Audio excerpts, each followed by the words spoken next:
Good evening, ladies and gentlemen, and to our audience, wherever you are in Nigeria and across the world. Welcome to this Arise Presidential Town Hall series on education, healthcare, poverty and human capital. This is the third of a number of town halls to come as we approach the 2023 elections in less than 3 months' time. I'm Charles Anyegolu, and joining me from our Abuja studios in a moment is Adesua Omoruwan. This town hall series is organized in collaboration with the Center for Democracy and Development and our other partners, including Premium Times, the Nigerian Guild of Editors, the Nigerian Union of Journalists, the Guardian newspapers, Daily Trust newspapers, Leadership newspapers, the Cable newspaper, New Telegraph newspapers, Vanguard newspapers, the Sun newspapers, Blueprint, and Nigerian Fact Checkers Coalition. This evening is an opportunity for presidential candidates to share their views and engage with the public on topics of concern to Nigerians. 3 presidential candidates are here with us this evening, introduced in alphabetical order as follows. His Excellency Peter Obi of the Labour Party, LP, His Excellency Rabiu Musa Kwakwanso of the New Nigeria People's Party, NNPP, and His Excellency Waziri Atiku Abubakar of the People's Democratic Party, the PDP. And before we go any further, let me bring in my colleague in Abuja, Adesua Omoruwan. And I'm told that she's not quite ready yet. The Town Hall series will have a panel of 12 interviewers, of which 2 are from the Center for Democracy and Development and civil society partners. 10 journalists here with us this evening. In Abuja are the following journalists: Dr. Bridget Onochie of The Guardian, George Taiwo of the Daily Trust, Onwuka Nzechi of the New Telegraph, Sonny Daniel of Vanguard, Diepkaza Shibayan of The Cable, Sunday Isua of Leadership, Ihanacho Nwosu of The Sun, Delano Adepaba of The Punch, and Ini Ekot, Premium Times, and representing the Center for Democracy and Development, we have Idayat Hassan. But before we get started this evening, an exceedingly important evening, let's run through the general house rules. This is a town hall meeting and not a debate. Therefore, there are to be no rebuttals from the candidates and no clapping or cheering from the audience going forward. As candidates speak, we ask that other candidates are respectful with no interruptions. You'll be allowed 25 guests and supporters who will not be allowed to ask questions. And of course, the audience is in Abuja whilst we're here with the candidates in Lagos. We ask that you are respectful of timekeeping rules. There shall be a timekeeper who will alert you when you have 30 seconds to go, and at the end of the time allotted to each response. Today, Premium Times Nigeria will be fact-checking claims made by the presidential candidates during the first half of this town hall, while the Nigerian Fact Checkers Coalition, NFCC, which brings together fact-checking organizations in the country, including Africa Check, CJID Daily Trust, Dubawa, Facts Matter NG, ICIR, the Cable Fact Check Hub, the Insight, a digital Africa Research Lab, Premium Times, and CDD. They'll all be fact-checking the second half of this town hall. Candidates are advised to be conscious of the claims they make in the course of the conversation. A group photograph of all candidates will take place at the end of the program. And without further ado, let's get started. Now, the first question is going to go in alphabetical order, as we did when we did the introductions to Mr. Peter Obi. Thank you very much indeed for joining us. Nigeria has failed to meet the poverty-busting targets that it set for itself, with 133 million Nigerians, representing 63% of the populace, now officially thrown into destitution, according to the National Bureau of Statistics. How do you intend to deal with poverty and to contain what is clearly a crisis of privation, penury, and manifest destitution, which seems to be getting worse, not better? And you've got 3 minutes to answer that question. Well, out of the 3 minutes, well, for me, let me start by thanking Arise and the other parties that are involved in this third series of the town hall meetings. And I thank the other presidential candidates as well for participating. This increases and makes our democracy better and shows our commitment and respect for those who want to serve. Tonight's town hall meeting issues centers on health, education, human capital, and poverty, though human capital encompasses health and education. And of course, lack of it is the direct consequence of poverty. And I believe that the issues we're discussing is the foundation of the Human Development Index, which again is measured on 3 critical areas of life expectancy, where Nigeria is 55 years, while the global average is 72.8.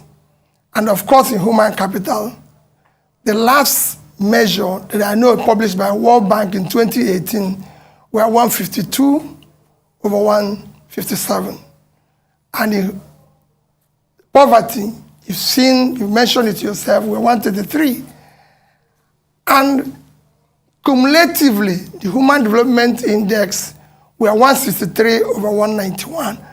And this situation, like you mentioned, is unacceptable and calls for one thing, the Great Escape. As mentioned by Nobel Prize winner in 2015 in economics, Angus Deaton of Princeton. The difference between rich and poor nation is health and education. So how do you tackle this? You tackle it by investing in this critical area. And that's what I would do if I have the opportunity of serving. Invest in these critical areas. Thank you. Thank you very much indeed, Peter Obi. And let me come to you, Rabiu Kwakwanso. You have 3 minutes to answer the same question. And presumably you don't need me to repeat the question. Yes. Thank you very much, Charles. Let me join my brother in thanking all those who have taken the time to organize this town hall meeting. Straight to the point of poverty, the United Nations and the World Bank believe that for any government to pull out people from poverty, that certainly entails 5 major things. The issue of housing, the issue of education, the issue of health, very, very important. And of course, the job opportunities and so on. So these are things that in the course of my experience, especially in Kano, we had an opportunity to pull out so many people from poverty by way of education mainly, right from primary, secondary to tertiary level. Education has always been key to us. It's number 1, number 2, number 3 on our agenda. And of course, now we have an issue of insecurity, which is also very important. Our situation in Nigeria, whereby people cannot go to the farm, people cannot buy and sell from point B to point C because of insecurity and so on.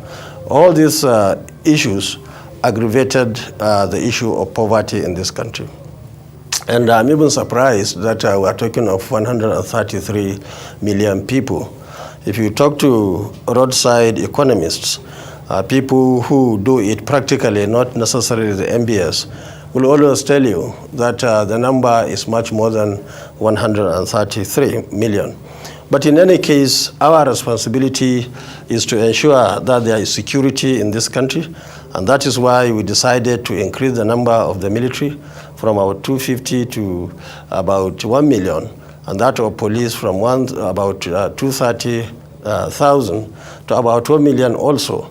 And of course, we increased the number of other security agencies, increased the training and retraining, provide them with equipments and all what it takes, especially the ICT and so on, to ensure that we secure every square meter in this country.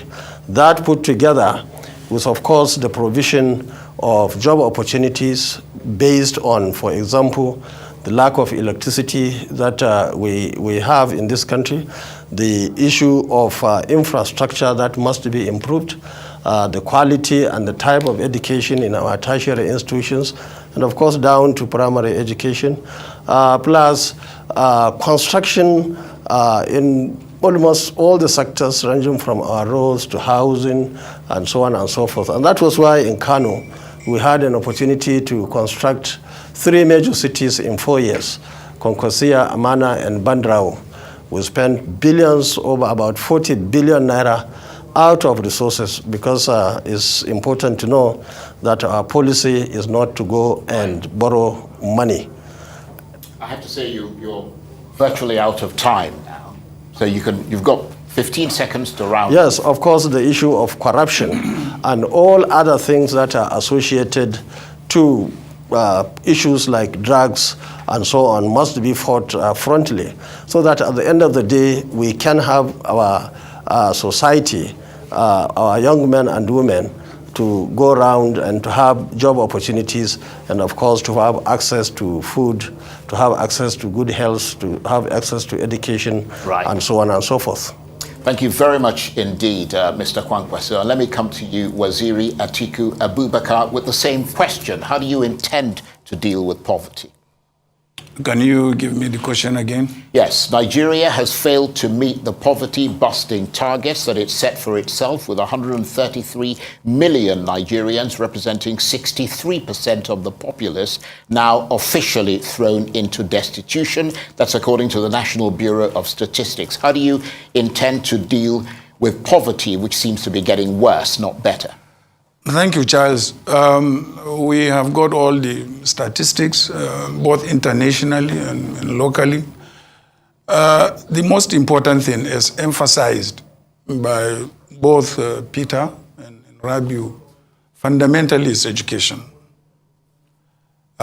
We have to get our kids educated, and not educated only, but rightly educated.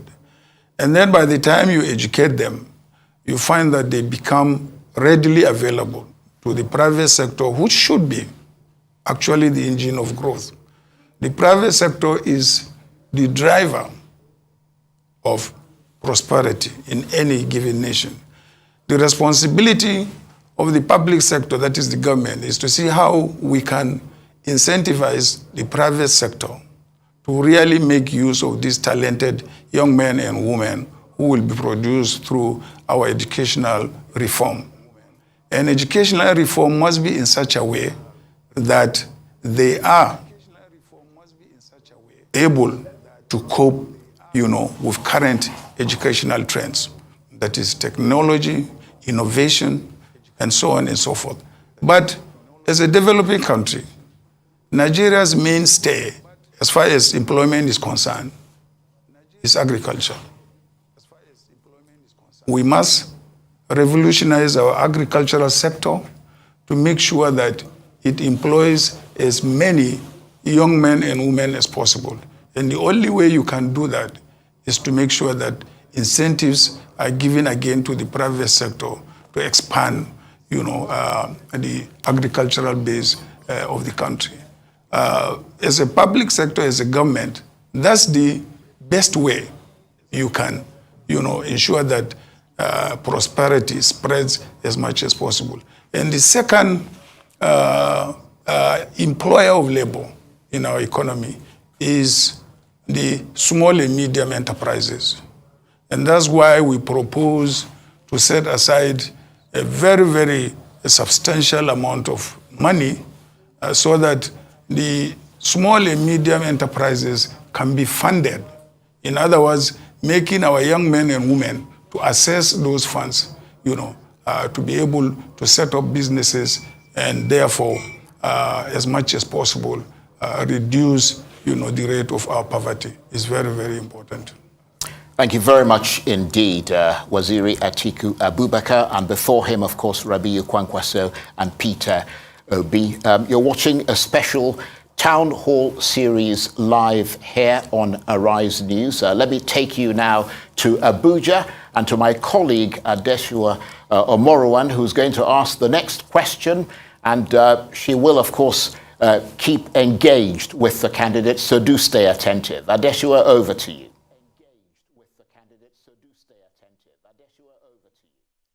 Thank you, Charles. Good evening, everyone, and welcome to our Abuja studios.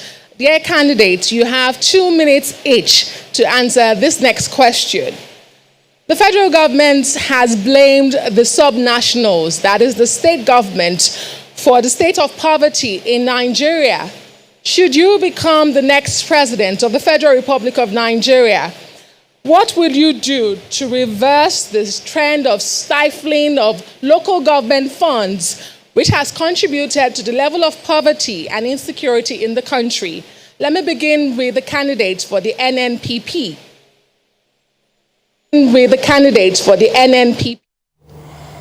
Yes, coincidentally, I was governor for 8 years in Kano, and I was very conversant with the difficulties and issues involved with handling the local government funds. In our own opinion, in NNPP, there is need for us to look at the Constitution as it is today, so that provisions can be made whereby the local government authorities can get their money direct from the federal allocation. Now, even though we had a similar case in the past and the local government did not handle the resources, but it is the intention of our government not only to ensure that those monies are being sent to the local governments, but we'll get a lot of ways of ensuring that local governments and of course even states are being advised in terms of working together to ensure that every single naira that is being given out of the treasury at national level are being utilized effectively. We will encourage local governments to do the right thing by way of doing their projects and programs. And also, because of the failure that we have seen in government over the years, that is why in our blueprint, we decided to create the CPRC, the Community Participation and Reorientation Committees that will work at wards level. And we are now in the process of enlightening the public to understand what we mean, because in Kano we were able to do it very effectively and successfully. We have those committees in all the 8,809 wards that we have in this country, and the resources will be channeled from federal government straight to those wards, of course, through the necessary legislation at the national level. So we are going to where we realize that there are issues, especially now that most governors, if not all of them, of course, stifling the local governments in their states, which shouldn't be acceptable to any responsible government. So we have a very robust arrangement whereby we are going to work not only with the local governments in many ways, because we are serving the same people, whether we are in the same party or not. We believe that the people of this country should be given a good governance at all levels of state, local government, and at national level. We will continue to encourage the local government and states to ensure that education is given priority, and of course, other areas that will help the people, the infrastructure, the agriculture, and so on and so forth are given due priority. And of course, the issue of electricity and so on, to ensure that we have opportunity for our young men and women to have job opportunities across the country. Thank you. Well, thank you. Thank you very much indeed. And Adesua, please continue, because, yeah, go ahead.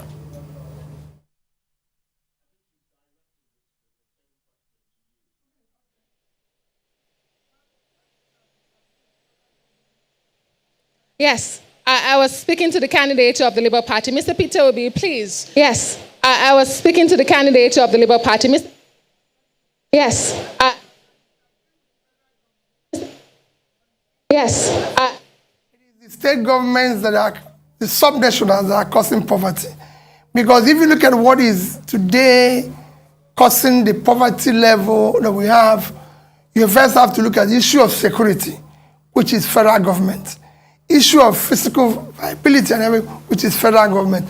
Most of the things that are causing it today reside on the purview of federal government. And I'm going to deal with it on issue of managing local government resources.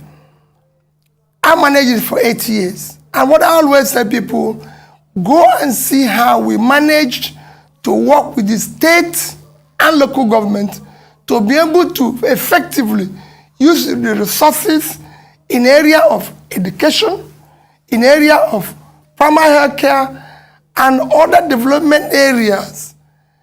And that is what we will continue.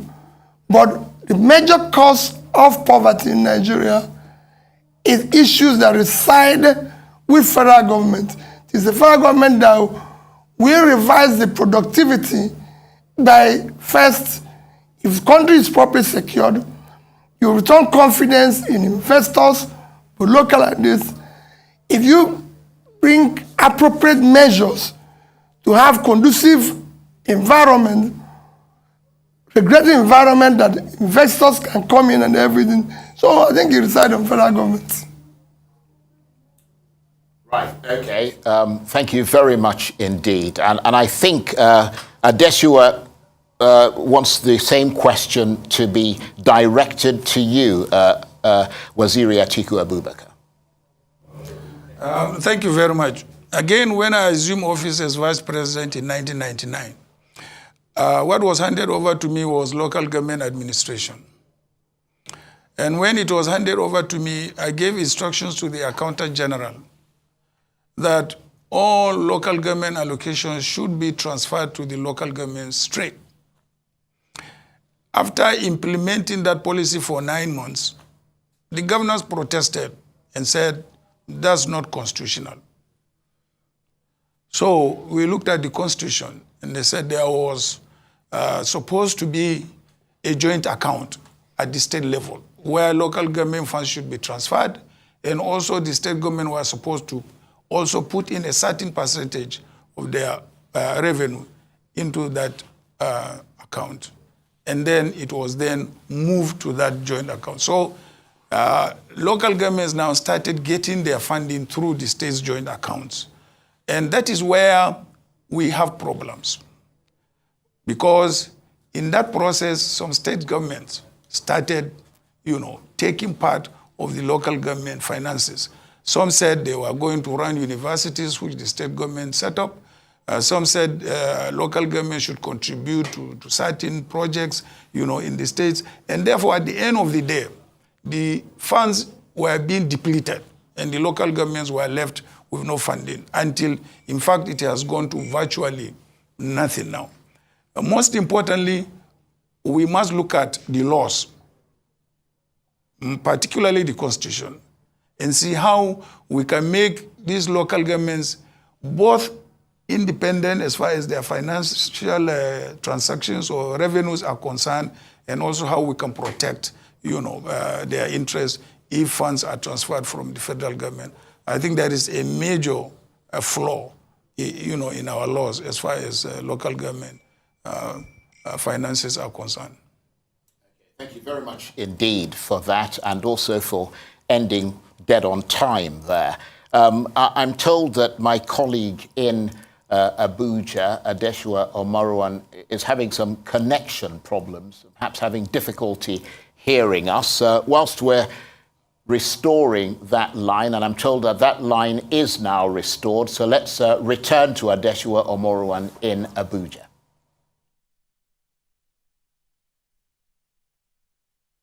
Thank you very much, Charles. We do have in our Abuja studios seasoned journalists who are representing our partners today in the third of the series of the Town Hall series as Nigeria counts down to another crucial election come 2023. Now, some of those panel members, we have the opportunity to ask the candidates some questions on poverty, which we have dwelt upon for quite some time now. And I would like to call the first member of that panel, representative of the Guardian newspaper, Dr. Bridget Onoche. Thank you very much. Yeah, my question goes to the presidential candidate of Labour Party, Mr. Peter Obi. Sir, you just explained how you were able to work harmoniously with the local government areas to ensure even development in the state. If elected into office as the president, how do you intend to ensure that state governors do your part so that there will be even development?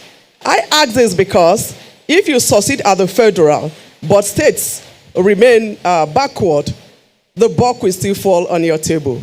Thank you. Thank you. And let me call on the representative of the cable, Sunday Isua. Of the cable.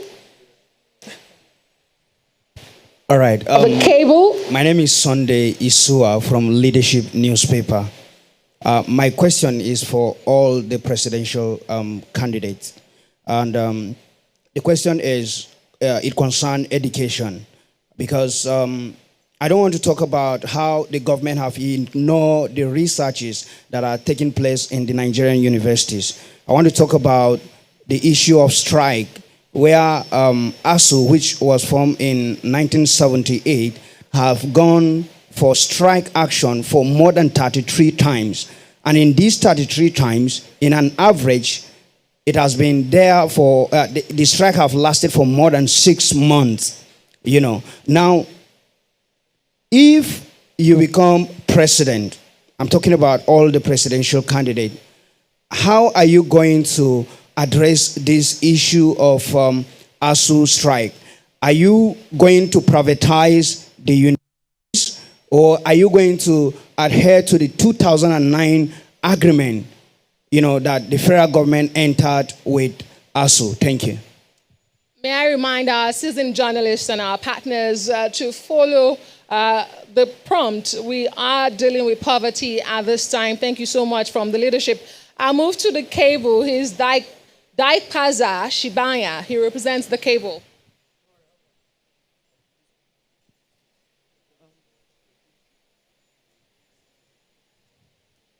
Hello. Go ahead. Hello. I have. Okay.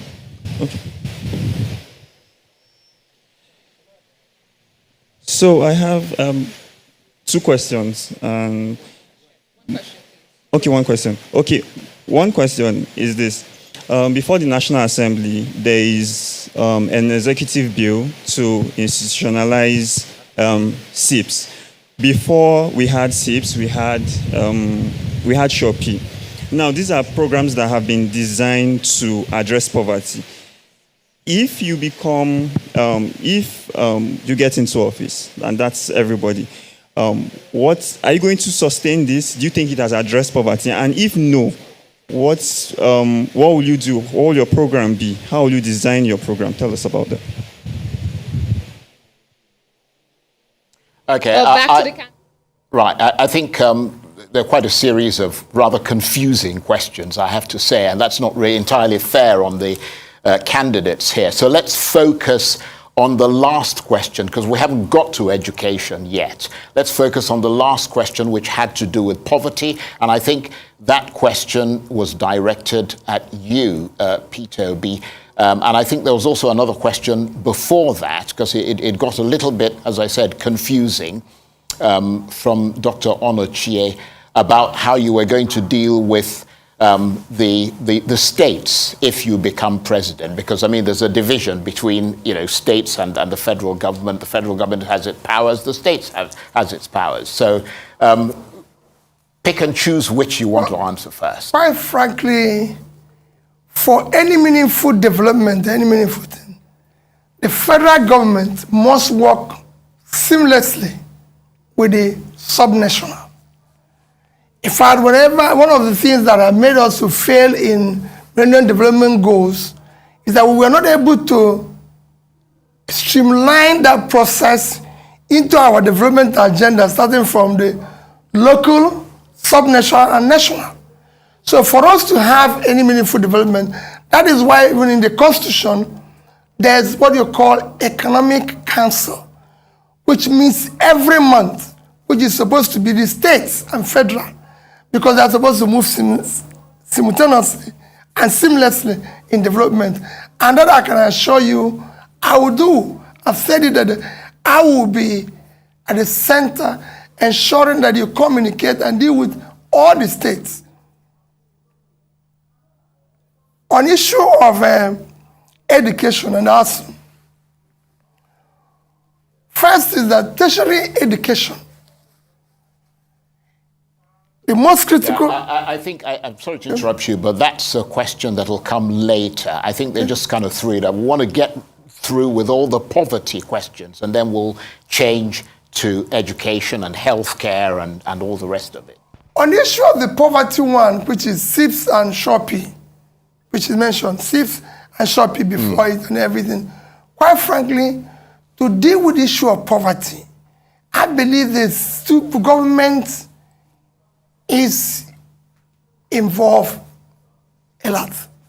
The issue of dealing with poverty, the government fiscal position have to be clearly designed and spelled out, while execution should be directed. For example, if we're talking about agriculture, we don't need to start the programs running with the government.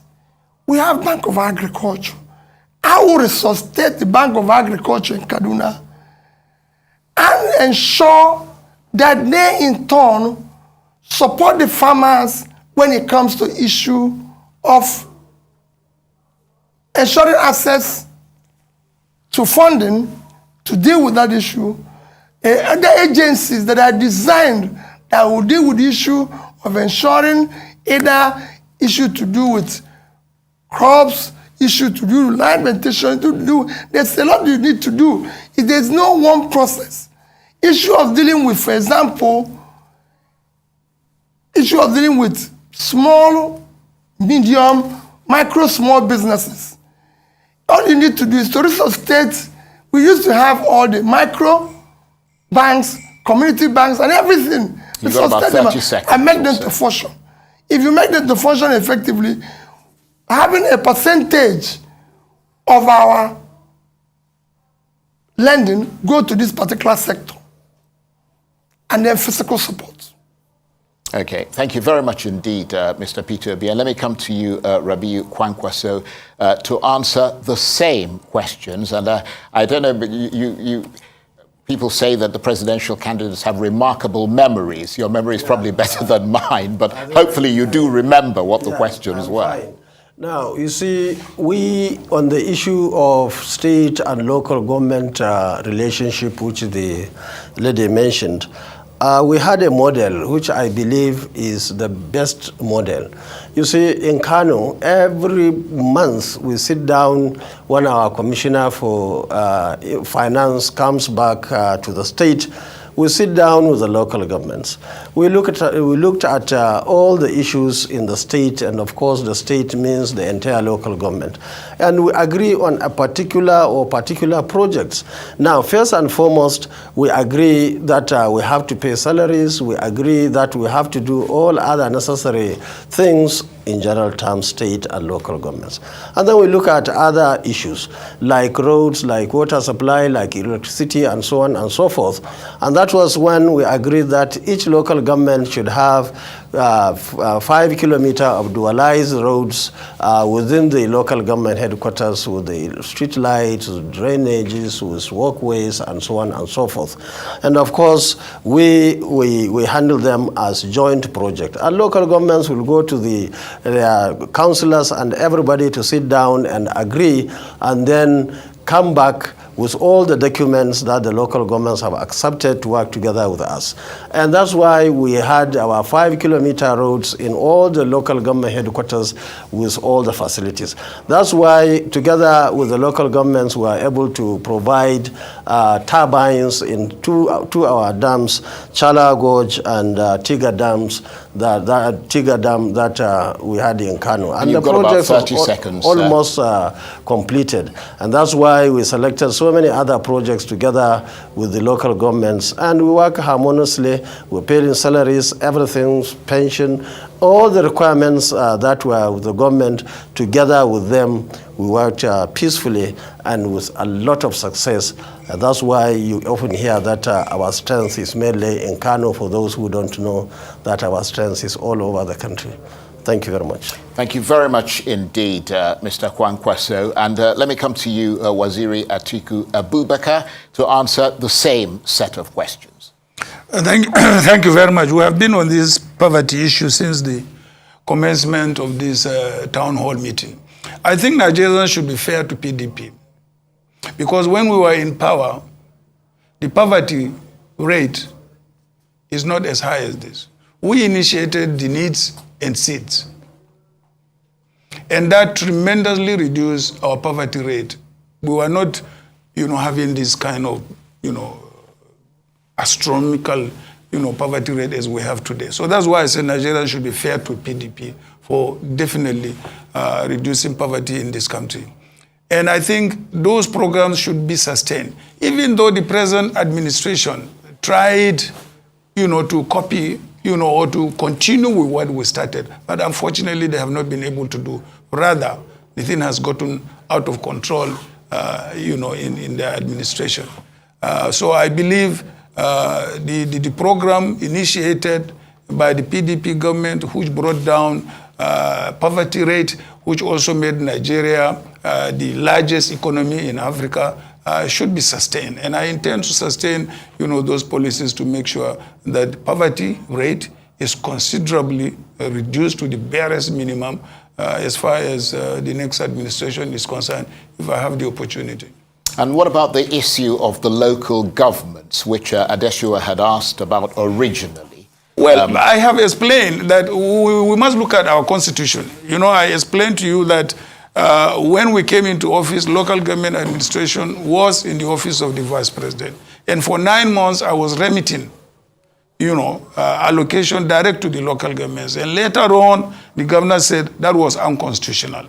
And then we came back to joint accounts. And we reversed to joint accounts. And since we reversed to the joint account, we now started having problems with the local government financing and also the management of the local government generally. Because if the local governments are starved of funds by a number of deductions being made by the state government, then of course they will not be able to perform anything. So our laws have to be looked into to make sure that if we want complete independence for the local governments, we give them complete independence, and when we stop interfering with their funding. So I think that should be looked at. I mean, it is not something you sit down here and said, I'm going to do X, Y, Z, because it involves legislation. And legislation involves the National Assembly, involves the state assemblies. There is a fundamental flaw, in our legislation as far as local government financing is concerned. Right. I don't know if we gave you the opportunity to answer that question, Mr. Kwakwanso, but if we didn't, then I would ask you that question and whether you agree that the Constitution is very clear that there is a division of work between the federal government, the state government, and the local government, because the states, the diversion of funds that should accrue to the local governments is something that concerns a lot of people here. That, as you know, local governments are supposed to be closest to the people. Their constitutional functions include everything from security to the redistribution of wealth at the grassroots level. If you were president, how will you reverse this diversion of local government funds, which is clearly contributing to poverty and insecurity?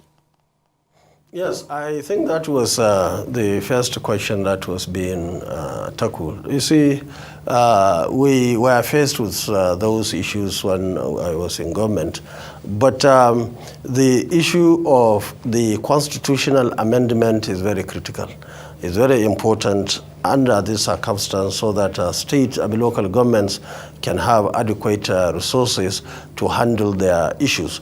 But that's when I said that there was a need also for the federal government really to sit down with all the stakeholders, state governors, and everybody, whether the same party or not, we are serving the same people. So that at the end of the day, every level of government, the federal, the state, and even the local governments can do their own version of the constitutional responsibilities. So we believe in NNPP that there should be finances that should go direct instead of the joint account that we see today to the local governments so that they can function effectively together with the federal government and, of course, the state governments. Thank you very much indeed. We have considerably more clarity on that issue. Let me come to you, Mr. Peter B. We're going to change gears now and move on to another topic with everything from poverty, culture, economic upheaval, climate change, and insecurity pushing the education crisis in Nigeria to the brink. Unprecedented action is needed to dramatically improve education and get millions of children back into school, especially in northern Nigeria. What will you do as president to reverse the growing number of out-of-school children in this country? And you've got 2 minutes to answer that question. Well, you have to look at what we have been able to do so far in education at the federal and state level. But talking about the federal level now, our investment in education is low compared to even comparable countries. If you look at it, let me just use 2016 to date, 6 years, to 2021. Our investment, our total investment in budget in education at the federal level is about 3.6 trillion, just 3,550 billion. That's our investment for 6 years. That is not up to South African, which is second biggest economy, or about the same for 1 year. In 2020, their budget for education was 380 billion rands. If you convert these two, you will see the difference. So you need to invest more. And if you look at their own, it was about between 14 and 16%. All throughout these 6 years, our budget is not up to 10% in education. There's no way that can happen with the pool of people we have out of school. For me, Nigeria can design their budget differently. If we work hard in this country, I believe Nigeria can, if they pluck all revenues, be able to get a revenue of about 15 trillion annually. And if they are borrowing, not throwing away to subsidy and other areas and curtailing cost of governance, they borrow about maybe another 10 trillion. You need about 25 trillion budget to start with. And 10% of that should go to education. And 10% to the other areas which we're going to come into. We're going to invest in education.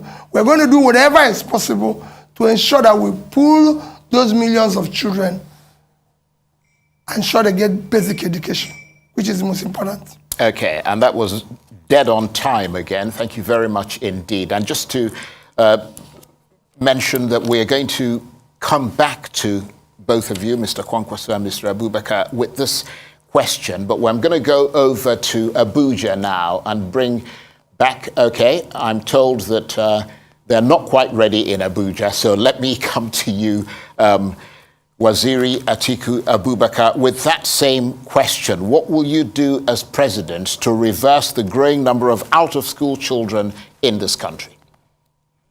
I tried to do that when I was a vice president, particularly with the northern states. I commissioned a special study which was made by a committee headed by Professor Adamu Baike, a foremost educationist in Ahmadu Bello University. And as a result of that, we produced a handbook on how the northern states can catch up as far as education is concerned. It requires more investment. Like Peter said, we are not investing enough in education. And because it particularly concerned the northern states, I called all the northern governors in Kaduna and gave them a copy of the report and how to implement it. I think not a single governor implemented that report. But then we don't have a way to force them to implement it because they are sub-regional, entities which have their own authority in the Constitution. Our own was just to advise them. So it requires really additional funding and infrastructure to be able to bring up the numbers as far as the northern states are concerned, and therefore provide a productive population. Because all this talk about poverty, unemployment, and so on and so forth, once you increase investment in education and you provide the right type of education, you are going to solve the poverty issue. Thank you very much indeed. And let me come to you, Mr. Rabiu Kwakwanso, to also answer that question. We need dramatic improvement, as I'm sure you know, and you've mentioned that already, dramatic improvement to education in this country, getting millions of children back into school, especially in northern Nigeria. What will you do as president to reverse the growing number of out-of-school children in this country? Thank you very much. Let me just comment on what Waziri said about being fairness to PDP. I believe that Nigerians are very fair to PDP over the years. I only want to remind him that he led us out of PDP in 2013-14 because PDP was very bad at that particular time. And we went and formed APC. Unfortunately, APC to many people today is not as good as we expected, me and him. And at the end of the day, we came back to the very PDP that we decided to leave. To us, and I'm sure to many Nigerians, especially the PDP people, they believe that, yes, PDP was bad, but APC is very bad. And many people believe that PDP plus APC is what we have seen today in this country, the issues that we are discussing. Anyway, that is just by the way. But the issue of education, we believe that more investments should be made in education. We will encourage private people to set up facilities, primary, secondary, and tertiary. I have to thank Waziri. He has an institution, university, which is a very good thing. The only thing is that he should try and make the fees and so on much lower so that our team and supporters, Nigerians, as many as possible, can join the university. So we are going to do whatever it takes to ensure that education right from the issue of that was raised, I thought we will be given opportunity to talk about ASU. But I want to say that... We will talk about that. Okay. You've got about 10 seconds to round off. We will do all what it takes, really, to ensure that each and every child in this country will be given the opportunity to go to school at all levels. And that's why in our manifesto we decided to say that all forms, especially I'm really sorry that to interrupt INEC, you, sir, but we are out of time. You did speak about the PDP originally at the outset rather than focusing on the issue. But you have made the point. So, it is contrary to your ground. with all due apologies, I'm afraid I have to interrupt you. But thank you very much indeed. And you will get the chance to talk about the ASU strike as you wanted later in the program. But let me take you to Abuja and to my colleague Adesua Omoruwan, who has some questions for the candidates. Adesua.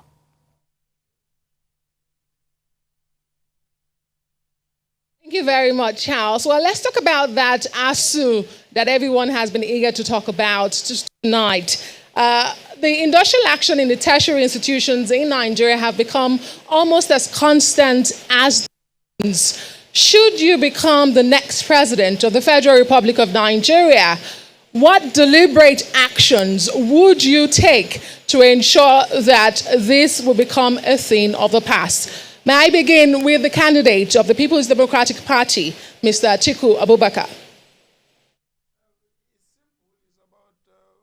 Their salary structure and areas of their salary. The government must be prepared to invest more in running of our universities. And then we should also avoid a bottleneck in getting these funds to the right places, I mean to the universities. At the current system or current structure, there is a bottleneck. When government releases funding for the universities, it goes to another agency of the government. And that agency of the government now stifles the universities from getting this funding. Forget whether the funding is sufficient or not. I give you an example. When I was vice president, I visited a few foreign missions. I found that they were not receiving their salaries and allowances for months. They were not paying rent, and they were in blackouts and so on and so forth. So I came back. I called the Minister of Finance then. I said, look, how do you transfer this money to these foreign missions? They said, it goes through the ministry. I said, okay, let's ask each embassy to submit their own budget to us. And each embassy submitted their budget. After it was approved, we now started wiring money straight to the embassies. And then we cut off the bureaucracy, the bottleneck at the ministry. Even though the ministry people didn't like it, but that was the right thing to do. And then now the foreign embassies started. Now there is also a bottleneck as far as funding the universities are concerned. And unless we remove that bottleneck, even as insufficient funding as we provide, will not get to them in time. Or what may get to them may not be the right amount of money. I think these are structural issues that I believe I can deal with forthwith. I mean, if I have the opportunity. Okay, thank you very much indeed, Atiku Abubakar. And that same question goes to you, Mr. Peter Obi. If you become president of Nigeria, how will you resolve these perennial strikes by ASU? Well, as governor of Anambra State, I do have a very long and, these issues with ASU. And if you look at it today, when the ASU was on strike, the last strike, Anambra State University was among the few universities that were not on strike. And they said it was because of the way I handled and what I did with them and in the past that made them to be like that. But overall, the funding of tertiary institutions in Nigeria needs to be restructured. It needs to bring a lot of mix where government will contribute. We have some deductions from private sector. Who needs these products? Who contribute? And bring in show of loans and everything. It's not something that I think federal government can continue funding the way they are funding it. What they need now is to go back to the agreement, clear the backlogs, and then design a sustainable funding mechanism, which is very easy. It's happened, we learn from what is happening in other countries of the world. Okay, thank you very much indeed. And we're going to go back to Adesua in a minute, but I think it's your turn, Rabiu Kwakwanso, to answer that question. If you become president of Nigeria, how will you resolve these perennial strikes by ASU? Now, you see, the whole thing really goes around honesty, sincerity, and credibility. There are so many people, not only in the ASU, who are asking a lot of questions. In our own case, we'll try and be as transparent as possible. We'll carry everybody along. And as maybe you know, and I'm sure members of the ASU are aware, that even when I was governor of Kano State, our branch of ASU was taking permission not to go on strike because they believed that whatever was required at that particular time, we were doing it. In fact, when I was going back the second time, the ASU, the other institutions were on strike, were concerned about the situation at that particular time. But we carried them along. Now, I like figures, but you see some of these figures that the government is putting. In our own opinion, many governments are not keeping their eyes. You do budget with trillions and trillions of naira, you keep your eyes away. Some of them will disappear even they go before the money goes to the ministry. And these are some of the issues that are triggering a lot of mistrust by the ASU and other organizations. In our own case, we'll do whatever it takes, not only to do the budget, but to keep our eyes on the budget so that money goes down, so that everybody will get his own, will earn his salaries and allowances, and of course do what he or she needs to do. So we'll do whatever it takes really to put the money, and not only that, to keep our eyes on the money so that everybody benefits in the sector. And I can assure you that in our manifesto, all those issues raised by ASU were very much addressed, especially the issue of ensuring that these universities are upgraded, are improved, are taken to the best international practice before we start proliferating the other universities and other tertiary institutions across the country. So we're on the same page with ASU if you look at our blueprint. Okay, thank you very much indeed, Mr. Kwakwanso. And I'm told that we're once again having those technical gremlins. They are attacking our systems, and we're having difficulty connecting with Adesua Omoruan in Abuja. But let me just say that we're doing this sequentially. So we've gone from poverty to education, and now we're going to move on to healthcare. But before we move on to healthcare, let's complete that sequence on education. And I'm told that we have Adesua Omoruan in Abuja. And it would be nice, Adesua, if you can hear me, to try and limit the questions of the panelists to issues about education, so that when we finish, we will then move sequentially to the next topic, which is healthcare. Adesua.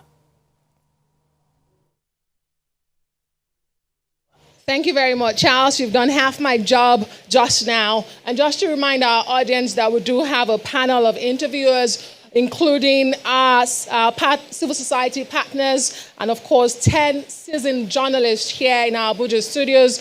And Charles, you are correct. The next panel member that would be asking the candidates a question is Professor Jideofor Adibe of the Center for Democracy and Development, our major partner for this Town Hall series. Please limit your question to education, and please project when asking your question. Thank you.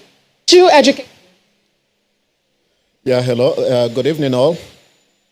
My question is about the crisis in the education sector. I think we tend to focus on the higher education, and we tend to a crisis in the lower segment, the primary and secondary school. And secondary schools. It seems to me that the deterioration in our education system, or the crisis, is more pronounced there, and the decline is proportionate to the growth of privately owned schools. And if you, right now, there's hardly any elite that sends their children to the public schools. So what you have now is that the public schools that feed the higher institutions of learning are in crisis.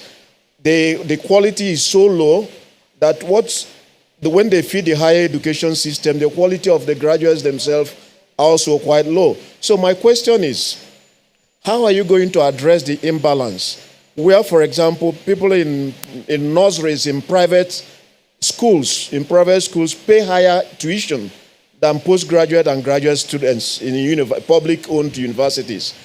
If you become the president, and I'm directing it to the three presidential candidates, if you become the president, how are you going to revert the decline in the public education system, especially at the lower levels?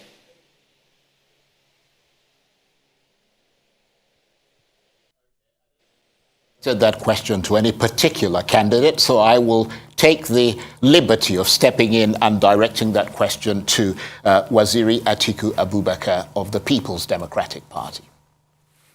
Again, thank you very much. I still want to go back, to the experience and performance of the PDP. We passed the law setting up the Universal Basic Education Scheme, where we made it compulsory for every Nigerian child to be educated from primary to secondary school level. Every Nigerian child. And also impose education tax on some segment of Nigerian, population or economy. We passed the entire proceeds of that taxation to the states and local governments.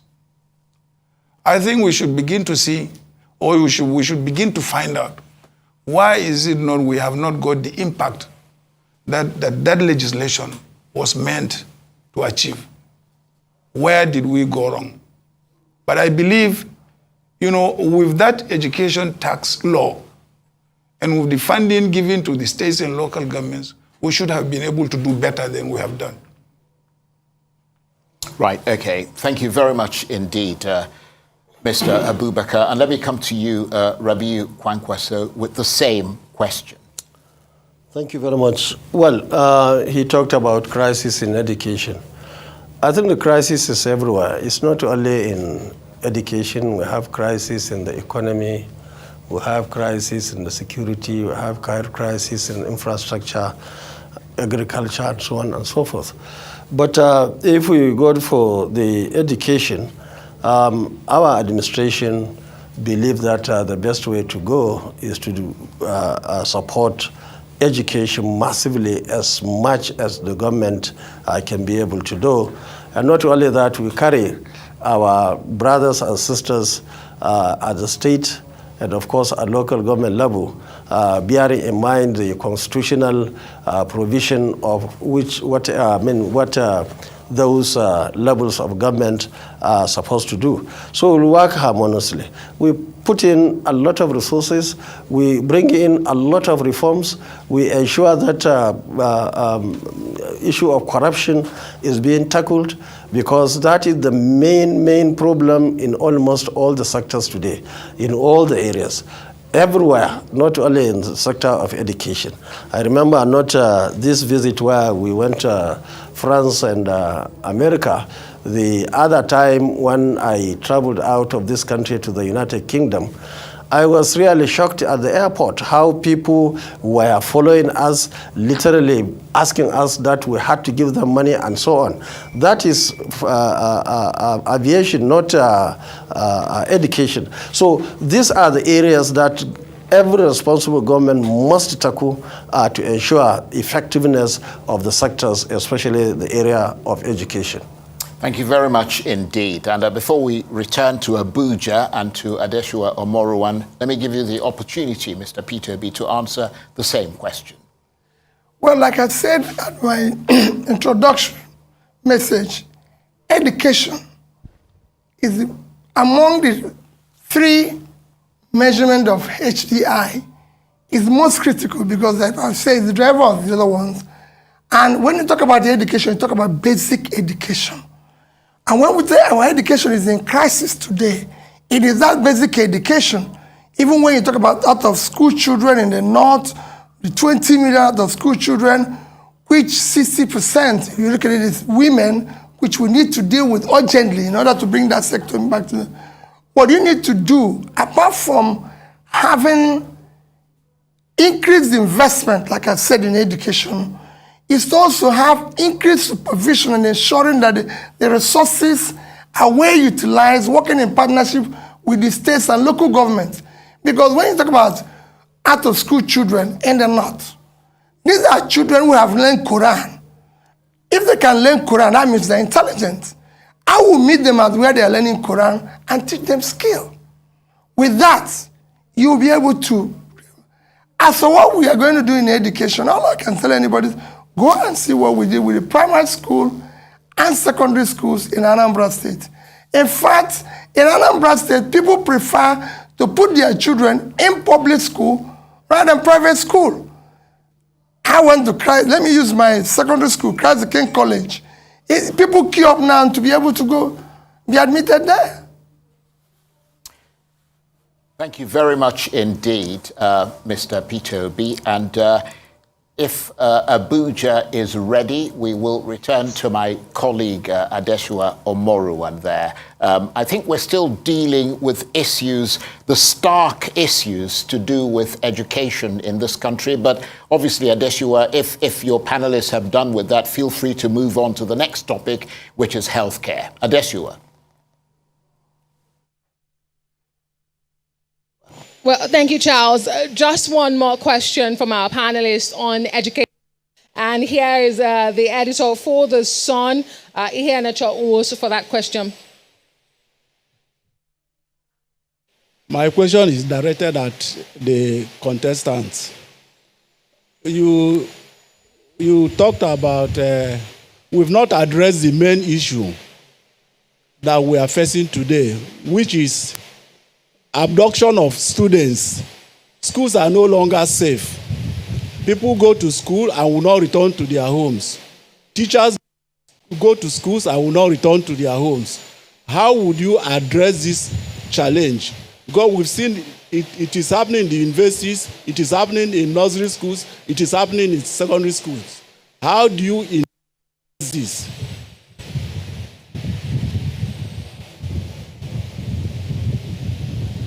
At any particular candidate, so let me take the liberty of directing that question to Atiku Abubakar first.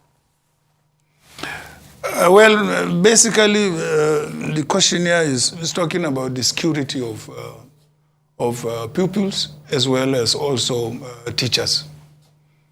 We have all agreed here, everybody, the three of us have agreed that the issue of security is paramount. Whether it is in education, whether it is in business, whether it is in agriculture, in every facet of our life, fundamentally there must be security. So we all agree. But how are we going to resolve the security issue first? Many of us have said we need to increase the number of policemen and equip them and train them, as well as other security services in the country. I think it's a consensus amongst all of us. So I think these are the things that we need to do to tackle security. And that's why for me, you know, I have a 5-point program, and security is one of the programs that I said I'm going to tackle if I have the opportunity. Okay, thank you very much indeed. And let me come to you, Rabbi Kwakwanso, with the same question. Thank you very much. You see, the issue of insecurity is not only peculiar to schools. There is everywhere. You can't move from Abuja to Kaduna, in Birnungwari, you have many issues. In the northeast, you have issues. And many other states, especially in the northwest where I come from, Sokoto, Kebbi, Zamfara, Katsina, even Kano, and Jigawa, we have issues that must be tackled. And that was why we agreed in our party that we have to escalate the number of the security agencies.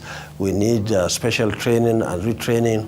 We need special equipments, arms, ammunition, and so on to ensure that every square meter of this country is being secured. So security is key, and that's why really we have to carry our people for necessary intelligence to ensure that we have information from every corner, every point of this country, because security cannot function effectively without the intelligence. And of course, we'll use technology so that we can identify people who should be taken to courts and so on and so forth. So security is key. Without it, all other areas, not only education, but even the economy, the infrastructure, and everything will certainly go bad.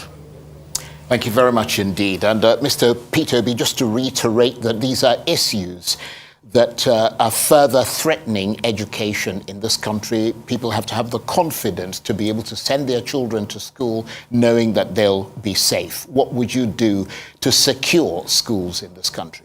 Well, the issue of security goes far beyond schools. Today we have issues with food security because our farmers cannot go to farms. The same thing goes all over. There's the issue of insecurity, everything is to, again, see how we can review and restructure our entire security architecture, which includes increasing the number of personnel, equipping them and training them properly, having a multi-level policing on the police side, local government to state, to national level, as well as aggressively and simultaneously pulling people out of poverty. Because this poverty still have a lot to do with this. So if you don't deal with the economy and tackle it simultaneously as you're tackling security, you're going to still have the same problem. You can't have 33% unemployment in a country of over 200 million people. And you will have crisis. We just said that 1.3 million people live under poverty. You're going to have crisis. You need to start reducing that number. That is what you need to do in order to secure the country. Thank you very much indeed, Mr. Peterby. And let me make a crucial point here, which is that the audience, both in Nigeria and internationally, are very keen to know how the candidates and their parties are going to do things differently from the governing APC party if they came into office. So it's not just about identifying the problems, it's about the solutions, but how those solutions are going to differ from what the government is doing right now. And let's turn to the crucial issue of healthcare. We're in a country where millions have little access to affordable healthcare, and horrific stories abound about the lack of proper treatment. Meanwhile, thousands of wealthy Nigerians fly out of this country in search of medical care, with billions of dollars lost to medical tourism every year. Clearly, medical tourism is a major problem with such a large amount of foreign exchange leaving Nigeria, money that could have been converted to gains for the country if it had a vibrant healthcare system. Atiku Abubakar, how will you resolve the issue of medical tourism? And you've got 2 minutes. Thank you very much, Charles. First and foremost, let's deal with medical challenges at the lower level. Basically, what is required is basic health centers to cater for the greater population, of our people. I think this is where we need to focus as far as the general population is concerned. And I think we are not investing enough as a government as far as that aspect is concerned. And the second level is the medical tourism you are talking about, which thousands of Nigerians go out to receive. Here, we really need to sit down with the private sector and say, look, we want you to invest in healthcare, and we are prepared to give you incentives. What type of incentives do you want? It requires a dialogue with the private sector, because basically it is even those who go outside, they don't go to public hospitals, they go to private hospitals. So if we give the private sector the incentives they need to build hospitals, tax-free, this free, this free, this free, that free, for a number of years until you recover your investment and you make profit, I believe the private sector is going to come up. Nigeria's private sector is a very, very, active sector in this country. Thank you very much indeed. And Rabi Kwakwanso, millions have little access to affordable healthcare in Nigeria. Meanwhile, medical tourism is thriving. How would you resolve that issue? Well, directly to medical tourism, I believe there are two things to be done. One, we need to put our house in order. We have to improve as government our facilities. All our health facilities at the university level and so on, we have to do whatever we can to provide all what it takes to conform with the international best practice, to build the confidence in those health centers and, of course, teaching hospitals. We encourage, say on the same side, encourage the private people who have got interest in establishing hospitals, give them all the incentives to do it, to establish the hospitals. But on the other hand, I think leaders should lead from the front, not from the back. You see, this idea that our leaders developed over the years, that even when they have malaria, they will travel abroad. Some of them have even chosen particular countries. Some have chosen Britain, some have chosen France, some have chosen Dubai, and so on and so forth. That shouldn't be acceptable.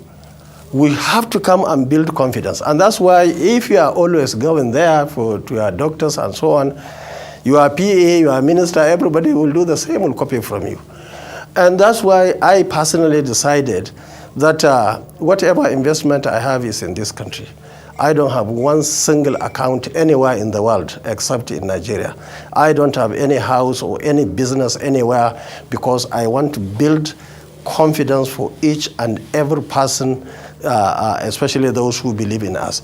So I think we have to tackle it from the two sides. As long as our leaders will continue to go out for their medication and so on, even with the slightest health issues, then everybody will do the same. Business people will do it, civil servants will do it, everybody will do it because the leader is doing the same. And I think these are things that we have to tackle from both sides, the quality of our facilities, right. And of course, the leaders must lead by example. Thank you very much indeed, Mr. Kwakwanso. And let me come to you, Peter Obi of the Labour Party. Terrible, horrible stories about the lack of proper treatment in Nigeria. The poor, who constitute the majority in this country, having to deal with whatever medical facilities they can get their hands on, whilst the rich are traveling out of the country on medical tourism. How would you resolve that issue? The first thing you need to do is the issue of primary health care, because that is the basics. And that, dealing with that, first you need to increase the investment we have today in health care. Again, let me give you an analysis. Like I said, in education, it's very low. Our total budget in the past 6 years for health is about 2,250 billion naira. That is totally, for a country of 200 million people, that's totally unacceptable. Especially when you need to deal with the issue of primary health care, and especially in the north, where we now have, now we've passed India, a country of 1.4 billion in infant mortality. And the reason why we passed them is because of the situation we find ourselves in the north. Because of not investing in education and not in training, we can't get the pregnant women and everything to follow, going to hospitals, going to this. So we need to invest in primary health care, by first increase funding, invest in primary health care, invest in training the manpower. There's no reason why we should not have, especially now, nurses and midwives are needed all over the world. There's no reason why we should not have school of nursing or midwifery in every local government and be able to train the manpower that is required for this and all that. For the, what I can call the secondary medical care, what you need is insurance. We need to find insurance like other countries, big countries like us have done it. Example is what is happening in Indonesia. There are about 260 million. We can copy what they are doing. There's a way they structure their insurance that the rich can pay, the poor can pay, and everything cumulatively. Everybody have a health care which is covered. Thank you very much indeed, and thank you to all three of you. And let's cross over to Abuja and my colleague Adeshua Omoruwan, who I believe has some questions with regard to healthcare. Adeshua. Indeed, Charles, but permit me to please at this point say a very big thank you to our audience at home, wherever in the world you're watching the Town Hall series by Arise News tonight. We are being told that at the moment we have over 8,500 live stream viewers on YouTube, and on Facebook, over 4,700 people are watching from across the globe. Dear candidates, my question to you on healthcare. It is believed that Nigerian leaders do not have faith in Nigeria's healthcare system, and so they abandon it. Can you pledge today to Nigerians watching from around the globe that you would be transparent, one, with your healthcare status, and pledge to Nigerians that you will prioritize the healthcare system in the country and perhaps use them? I'd like to begin with the candidate of the NNPP, because you spoke about leaders abandoning the healthcare in Nigeria. Can you pledge to Nigerians tonight that you will be transparent with your healthcare status, and of course, use Nigeria healthcare facilities? You see, once you are aspiring to lead people, people have got a responsibility really to know whether you are the best or you are the right person to lead. And the issue of health is very, very important. And I think these are some of the things that this country in particular, based on our experiences of the past, that we need to look at very critically. We have seen cases in the past where people who, under normal circumstances, shouldn't shoulder that responsibility, even if it is because of themselves and their families. But unfortunately, for many obvious reasons, they decided to go for it.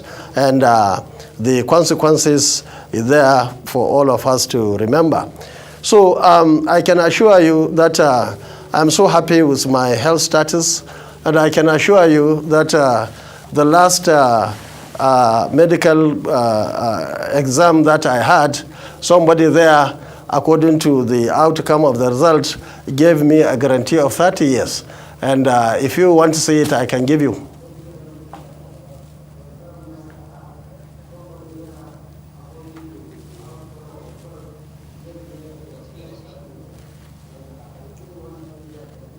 Let me go to the candidate of the People's Democratic Party. Mr. Atiku Abubakar, would you be transparent with your health status with Nigerians? And would you use Nigerian healthcare facilities? If I am required to produce my health status, I will do so. I have it. I have it. And would you use Nigerian healthcare facilities? I have it. And would you use Yes, the Nigerian health facilities that caters for my health may not be available. You know that we have limitations. We have been talking about those limitations.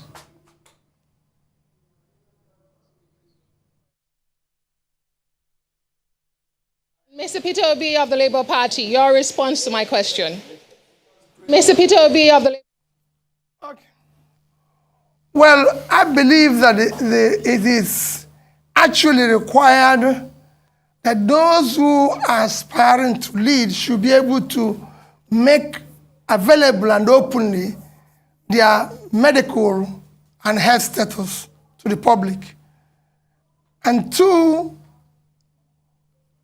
I have served as a governor. You can go ask if while serving as a governor, I resuscitated some facilities and I use them. And I still use them today. But I believe that if there's issue of referral from them to anybody beyond here, that is a referral from them that they cannot do it. Because it happens everywhere in the world. I will not say everybody must be restricted here if there is. For my own position, I use the facilities there. And I believe in them, and I can tell you they're very competent. All we need is to support it. I've said how we can use insurance to show that everybody can be cared for.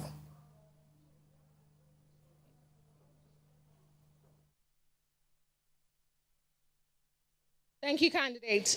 I do have some questions from the panelists. First, we'll take I do have some questions from Adepega of The Punch. Please limit your questions on the focus, which is healthcare. Nigerian health experts are leaving the country in droves. Many doctors, many nurses are leaving Nigeria because of the current situation.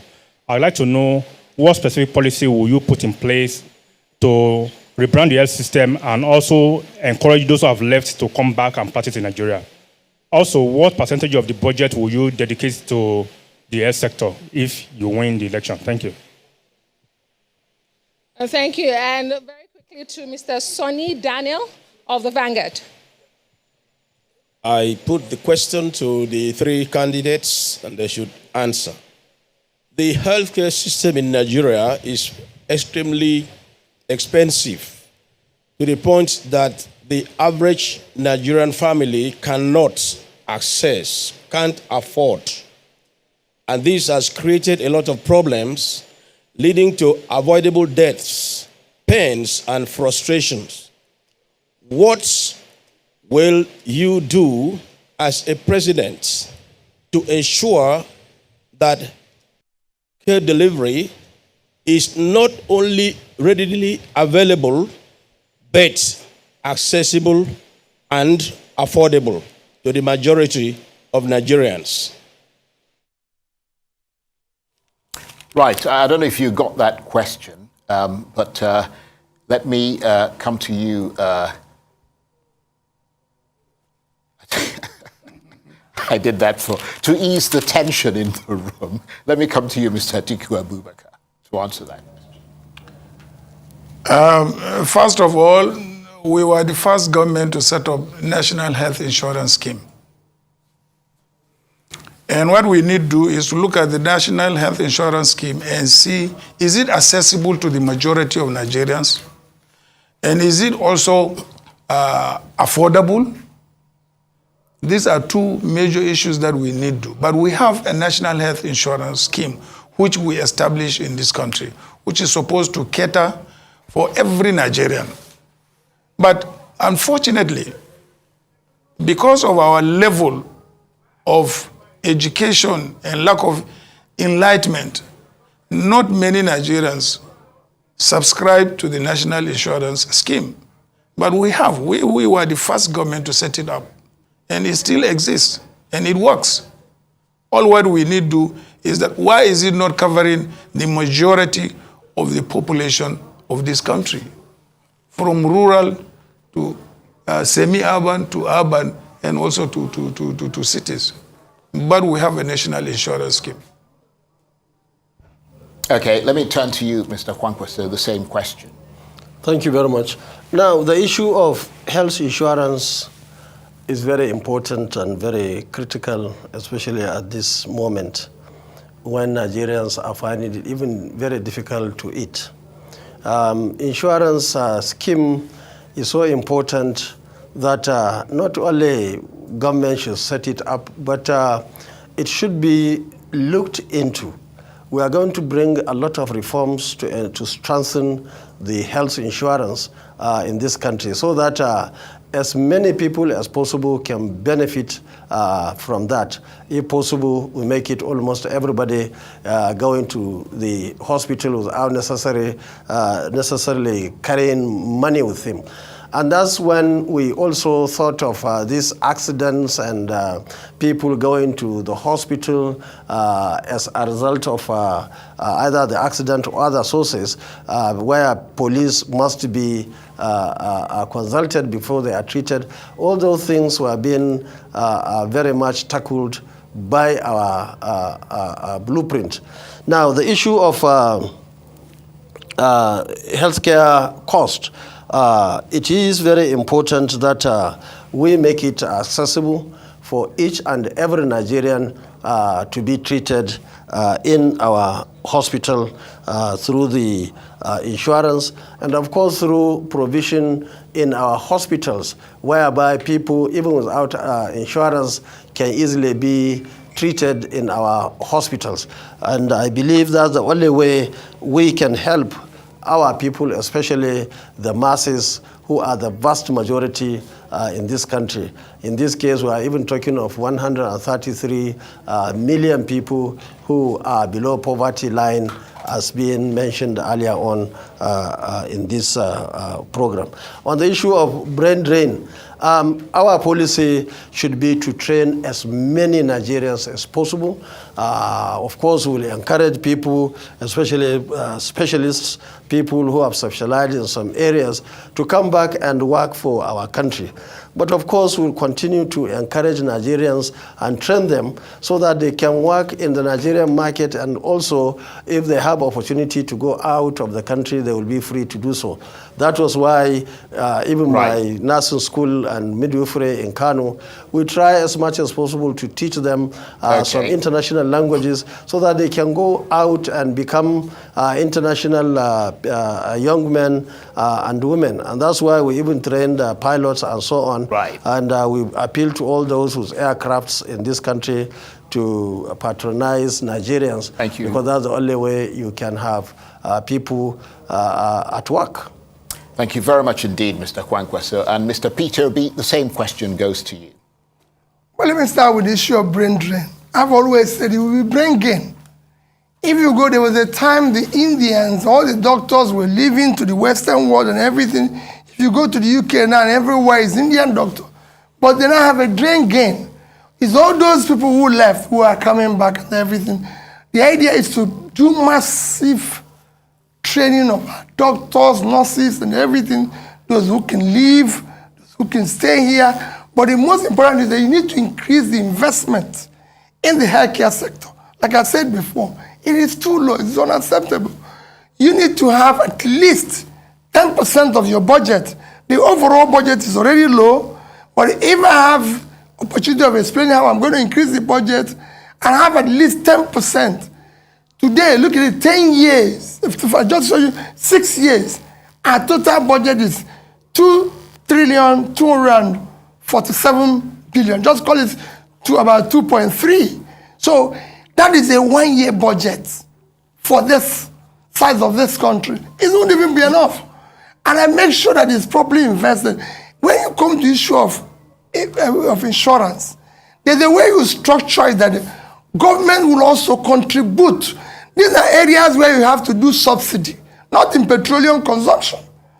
There's areas where government do subsidy, and it's in productive and development areas that are critical, like health, education, fighting poverty.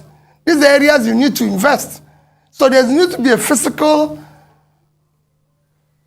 package to support this in order to support the insurance and everything, which will allow them to treat from high to low. It's been done in Indonesia, it's been done partly in India. I can show you big nations that are practicing it. We don't need to invent the wheel. We just have to learn what is being practiced somewhere and do the same thing. Thank you very much indeed. And thank you to all three candidates for answering those questions that were coming to us from Abuja. And before we return again to Abuja, I think it's time to change the sequence of questions. We're going to move to the next sequence, which is the issue of human capital. And of course, human capital is all about the knowledge, skills that people accumulate throughout their lives and which helps them to realize their potential as productive members of society. Examples of human capital include communication skills, education, technical skills, creativity, experience, problem-solving skills, mental health, and personal resilience. Therefore, investment in human capital is obviously important because it helps citizens provide even greater value to their country and can help develop the economy. In a country such as Nigeria, where there are vast differences in skill set and knowledge, how do you aim, Atiku Abubakar, to ensure human capital growth and to ensure that all Nigerian lives matter in this regard? Charles, here we go again. Human capital, as you mentioned, is driven by a number of factors which you enumerated. And all these factors center around education. Whether it is technical education, whether it is any other form of education, it centers around education.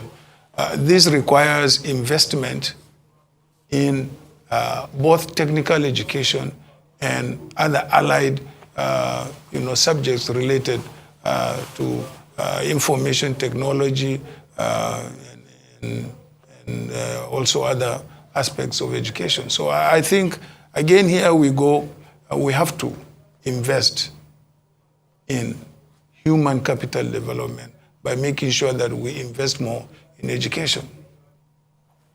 Thank you very much indeed. Very succinct and straight to the point. And to you, Rabiu Kwakwanso, what is your plan for human capital growth to ensure that all Nigerian lives matter in this regard?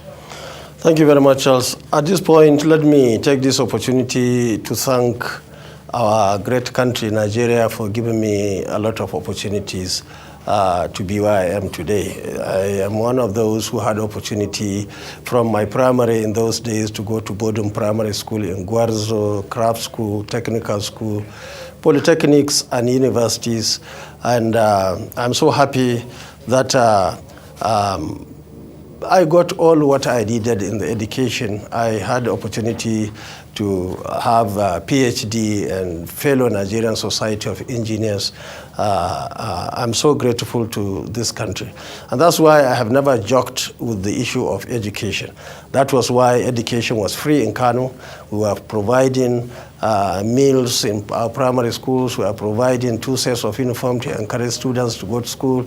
We established 2 universities, one in 2001 and the other one in 2012. And we established 26 institutes in Kano in just 4 years. We sent over 3,000 young men and women who were resident in Kano to 14 countries across the world. We selected universities in Nigeria, private universities. We sent 412 to our university, Al-Kalam University in Katsina State. We sent 300 to Bells University, 300 to Ibnidian, 200 to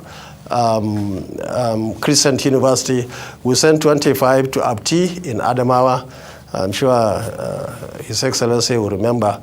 So we did all what we could. In fact, at a stage, we couldn't find enough people of Kano origin, not origin, residents to go to our universities in Kano. When I was governor, it went to the level that there was no single person in Kano State who had university qualification or any tertiary education without getting an admission. Right. And coincidentally,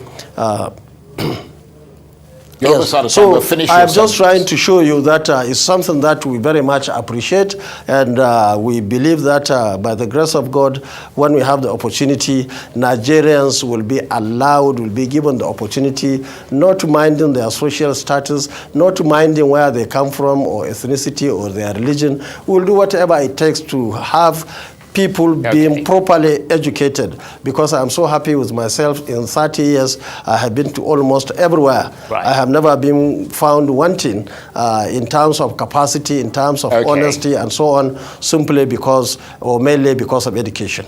Thank you very much indeed. And Mr. Peter Obi, human capital growth, how are you going to deal with that, expand it in Nigeria? Well, in my opening address, I did say that human capital encompasses health and education. And the consequence of its being low in Nigeria is the mass poverty you're seeing.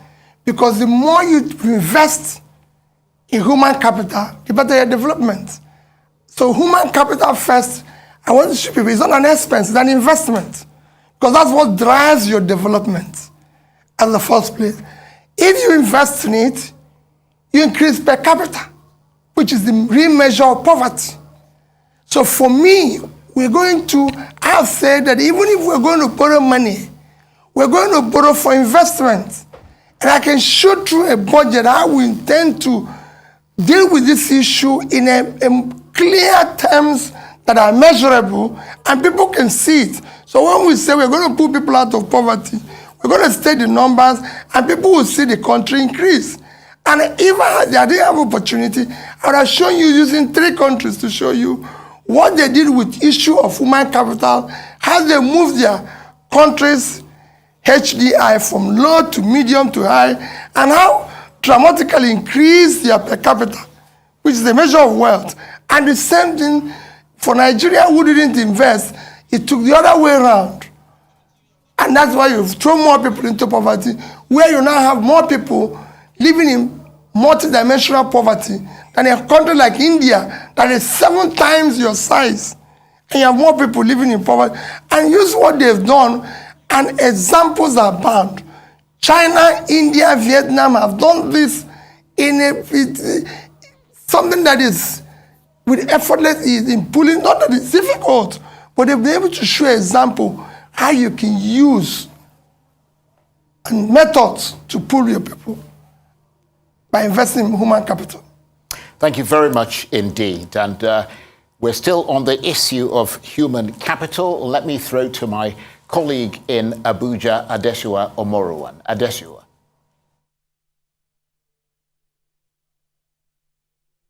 Again, Charles. Dear candidate, you cannot talk about developing human capital development in the absence of an inclusive society. My question to you, how do you ensure an inclusive society? And how do you fund these developmental projects you talk about? Should you become the next president in 2023, you would be inheriting a huge budget deficit. We begin with the candidate of the People's Democratic Party, Atiku Abubakar. This one.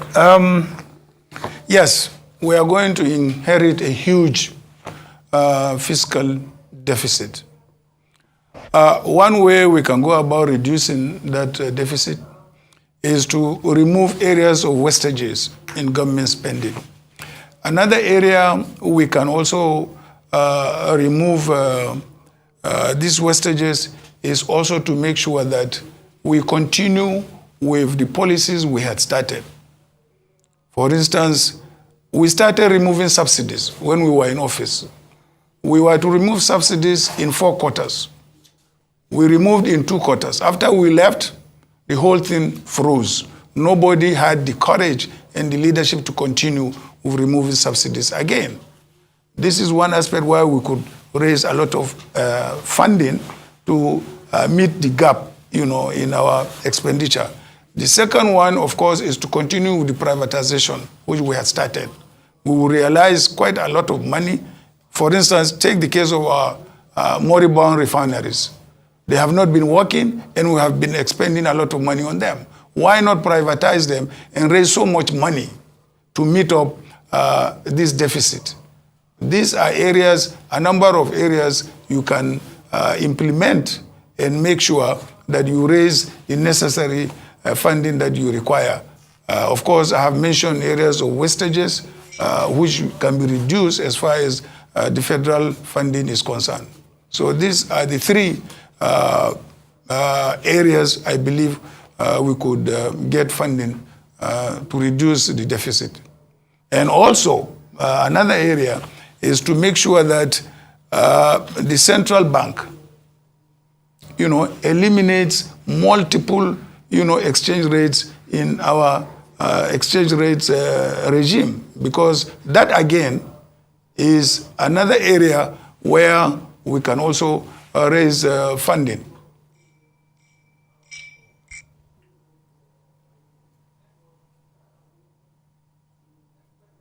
Mr. Peter Obi of the Labour Party.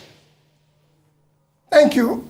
Well, every country of the world owns. So first is that the incoming government is going to face huge debts, which you need to sit down and restructure in order to make it manageable, and then go ahead to restore physical viability by one, dealing with the issue of oil theft, the criminal subsidy we have today, deal with the issue of multiple exchange rates, like His Excellency Atiku has mentioned, deal with that issue, deal with the issue of subsidies and areas of waivers and everything, and cut unacceptable cost of governance that we have today. By the time you deal with all this, you will be able to have a situation where you now have to have what you can call an implementable budget, because you will now borrow money for investment, and by doing that, you have to bring in growth, and as you grow, you might in fact be able to create more space to be able to borrow more, to be able to invest more, and these are how countries will grow. And with this investment in human capital, your economy will grow, more people will be put out of poverty, there will be more taxes, there will be more income, and everything, and you then start reducing your deficit and your debt.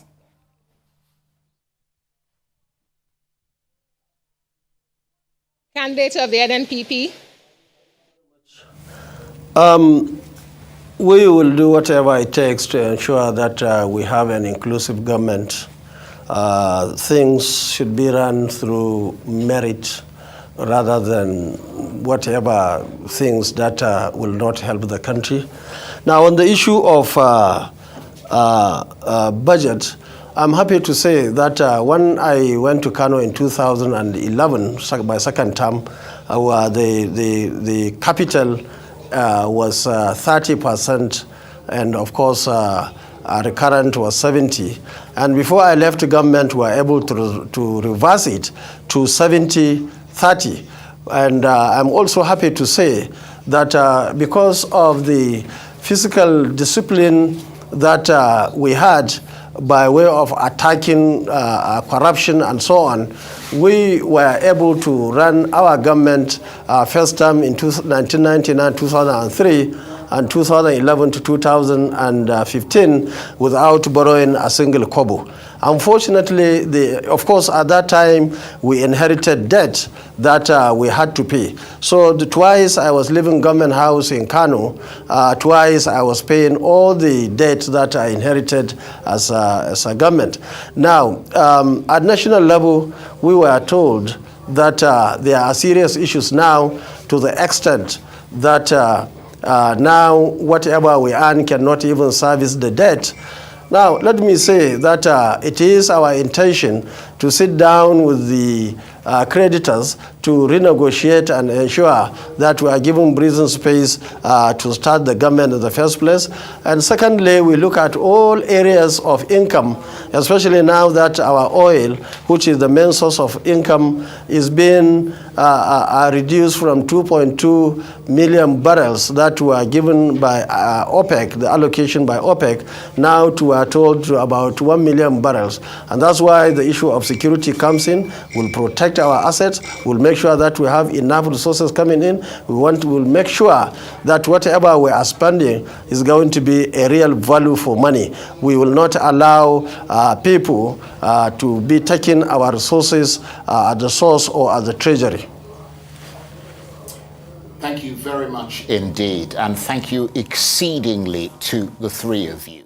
We've just got a few minutes left, you'll be glad to know, and you can all go home and enjoy a drink.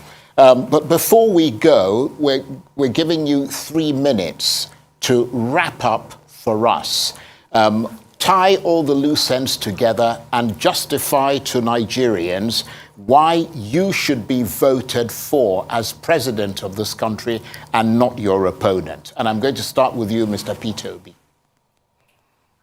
Well, thank you for the opportunity. Mine is again, talk about the issues we're talking this night, because that is the issue of foundation of our country. First is to secure, unite the country, ensure that if government that is going to come into 2023 is a government of national unity that will bring in the best in terms of character and competence, irrespective of whether they support you or they don't support you, in order to save our country. Because we have an existential situation, a situation where we have this huge number of people that are living in poverty, which you need to start pulling out. Our country has not failed in the past, call it several years. And you can use other countries to show, I'll just use the country to show you how badly we've done in a matter of past few years. And that country is Bangladesh. Bangladesh, if you look at the World Bank source, in 2010, Nigeria had a per capita of $2,280. Bangladesh was $781. By 2015, Nigeria was about 2,600. Bangladesh was $1,247. Today, or 2021, Nigeria is $2,058, when Bangladesh is $2,500.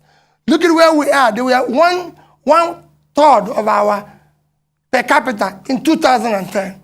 And now, they have almost tripled it, and our own has gone down by about 20%. That is what we need to deal with. We need to deal with the issues we discussed this night, invest in health, in education, in pulling people out of poverty by supporting small businesses, genuinely, investing in productive section.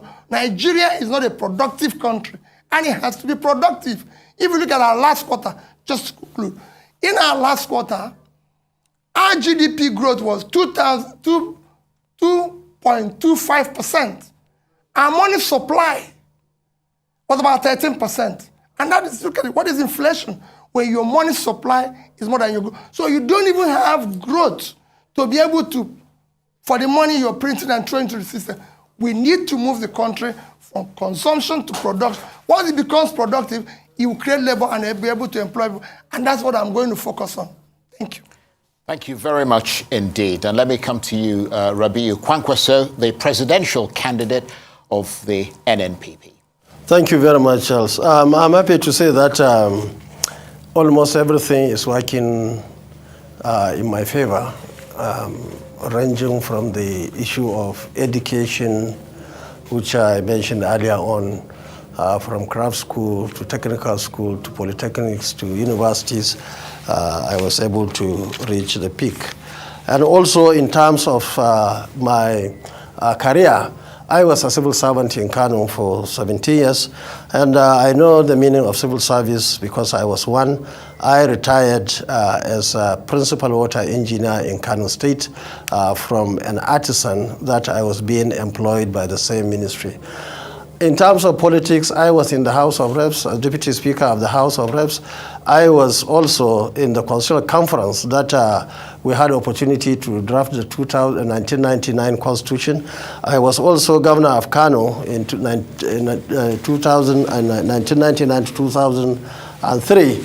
And of course, I was Minister of Defense and of course, advisor to President on Darfur and Somalia from 2003 to 2007. I was also in the NDDC, and I'm sure you know I left NDDC because of what was happening there. And I was also back to Kano in 2011 to 2015. And I was Senator of the Federal Republic of Nigeria in 2015 to 2019. The idea of mentioning all this is to say that the National Assembly, I believe, will be comfortable with Rabi Kwankwaso because I have been part of them. The civil servant, the same thing. Of course, the security of this country, being a member of the extended family of the security in this country, have a lot of respect for them and they have a lot of respect for me. And I believe they will be happy with me as their commander-in-chief. And I have been to NDDC to know the issues in the NDDC, the problems. In fact, it was the issues that I had to leave, and given the opportunity, we look at the issues of the NDDC ranging from pollution, education, agriculture, and so on and so forth, and of course the infrastructure that we have there. So in essence, I'm so happy that I've been to almost everywhere and strong enough to be the president of this country at this moment in time. And I'm happy, like I said, the issue of health, the age, and everything is working on my side.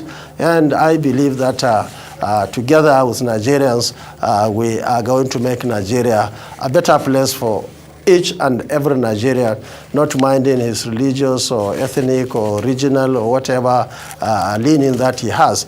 And we have done it in the past, and by the grace of God, given the opportunity, we are going to work with all Nigerians to make Nigeria a greater place so that we can take the leadership of Africa and, of course, ensure that everybody lives in peace across the country. Thank you very much. Thank you very much indeed, Mr. Kwankwaso. And let me come to you, Atiku Abubakar, the presidential candidate of the PDP. In 3 minutes, can you tell us why you should be voted for and not your opponent? These are the reasons. One, I started as a civil servant of the Federal Republic of Nigeria. So when you come to the issue of civil service or bureaucracy, I have an experience of 20 years. And thereafter, I began my political career to fight the military to get out of government. In other words, to fight for democracy. In the fight for democracy, I have gone through a lot of challenges, assassination attempts, going into exile, and so on and so forth. Came back, continued the struggle, and was elected governor of my state. And because of my contributions to the party, I was nominated as a vice president, and we won. And I believe since the return of democracy in this country, the party to which we formed and I belong performed wonderfully well. Up till now, there is no other government that has performed as well as we have performed between 1999 and 2015. And with that experience as vice president, I believe Nigerians cannot afford to hand over or to elect any governor or to elect any person who has less experience than I have got. And when you come to the issue of business in the private sector, I have been involved in the business in the private sector, from oil logistics to manufacturing to agriculture. So again, you cannot find me wanting as far as those sectors of the economy are concerned. So I believe that Nigerians should compare our government and the current government and see which served this country better. We achieved tremendous economic success in this country, and we achieved unity. That's why at the beginning, I made a pledge to tackle 5 issues, one of which is to unify this country, because this country has never seen the kind of division we now have. And I said, unity will be my #1 priority, followed by security. What do I mean by unity? I mean making every part of this country to have a sense of belonging in governance. And then, of course, security. I pledge to tackle education. I pledge to tackle economy. We had achieved tremendous economic success. I pledge to continue with that, and also, finally, to restructure the country, because there has been consistent agitation for the restructuring of this country. And I pledge I'm going to implement it if I have the opportunity to be elected as President of the Federal Republic of Nigeria. Thank you very much. Thank you very much indeed. His Excellency Waziri Atiku Abubakar of the People's Democratic Party, His Excellency Rabiu Musa Kwakwanso of the New Nigeria People's Party, and His Excellency Peter Obi of the Labour Party. We thank you all for making time to honour the Nigerian media, for taking part in this town hall. As you can see, this is a collaboration with not just Arise News, but with other civil society organizations and other media houses. We thank you for responding to our questions and not jetting out of the country and being here to answer the Nigerian call, demonstrating that charity begins at home. We invited Bola Tinubu of the APC, and he declined to attend. We hope next time he will find time to honour the call of the media without it having to be Arise News. It can be any media house. The next Town Hall series will continue next week as we invite more candidates to respond to the topics discussed today. Thank you to the audience as well, those in Abuja and in Lagos attending this Town Hall. I would like to say it's been a pleasure hosting this event along with my colleague, Adesua Omoruwan, who will sign off from Abuja. Adesua. Indeed, Charles, and our audience from home, wherever in the world you have watched, thank you so much. Let me just say that our team of fact checkers from Premium Times were working all through this Town Hall series, and they will be publishing their findings very soon. I am Adesua Omoruwan. Have a very good night. Thank you.